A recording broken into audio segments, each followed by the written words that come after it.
حضرت محمد صلی اللہ علیہ وسلم نے فرمایا، ایک شخص کسی مومن کو غمگین کرنے کے بعد اسے تمام دنیا بھی عطا کر دے تب بھی یہ اس کا کفارہ نہیں ہو سکتا اور نہ ہی اسے کوئی اجر ملے گا۔ کفر کے بعد سب سے بڑا گناہ دل آزاری ہے، چاہے وہ مومن کی ہو یا کافر کی۔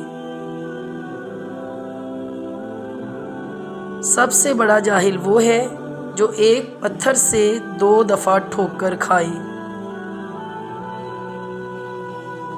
اگر کوئی آپ کو اہمیت دینا چھوڑ دے تو آپ بھی اس سے شکایت کرنا چھوڑ دیں، کیونکہ مانگنے سے بھیک تو مل سکتی ہے مگر اہمیت اور محبت نہیں۔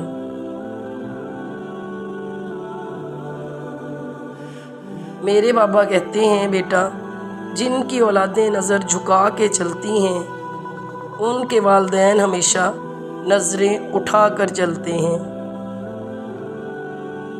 حقیقت تو یہ ہے کہ بعض اوقات ہم پوری طرح مخلص ہو کر بھی کسی کی نظروں میں بیکار ہی ہوتے ہیں۔ اپنی اہمیت جاننے کے بعد بھی کسی کے ساتھ لٹکے رہنا حماقت اور بے عزتی کا باعث ہے۔ دل مضبوط کریں اور جہاں اہمیت نہ ہو وہاں بیٹھے نہ رہیں۔ بے قدری کی انتہا تب ہوتی ہے جب آپ قیمتی ہو کر بھی کچھ لوگوں کے لیے مفت ہو جاتے ہیں۔ Please subscribe my channel. اللہ حافظ۔